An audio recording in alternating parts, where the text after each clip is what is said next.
which outcome do you think is more likely next season? The Warriors repeating, Steph getting his 5th championship, or Kevin Durant winning Finals MVP?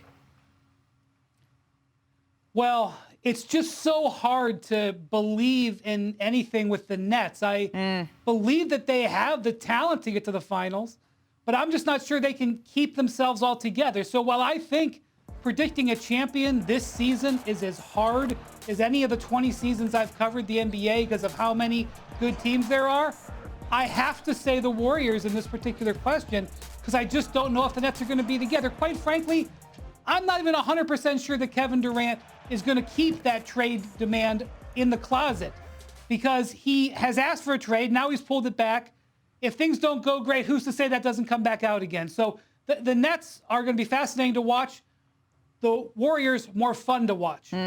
Warriors are always more fun to watch. I think they're the most fun team to watch in the NBA. But I actually will also take the Warriors just because there is a sort of last dance quality with this Warriors team in the sense that everybody knows those financial decisions are ahead of them. They all feel it. And if they don't get some of the extensions done before the year, it'll be clear. Everyone will know what they're dealing with going into it.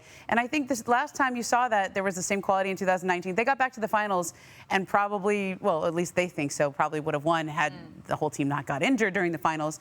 The Brooklyn Nets, I'm actually more bullish on the Nets because I think Kyrie in a contract year, Ben Simmons with something to prove, Kevin Durant is always going to be locked in. I think they're going to be better than people think from a team that was so dysfunctional, and I like their offseason, what they did around the margins. Well, Wendy, I think you said something very interesting in that this season it is as hard as it has ever been to predict who is going to win it all because it is that wide open, because there are that many good teams.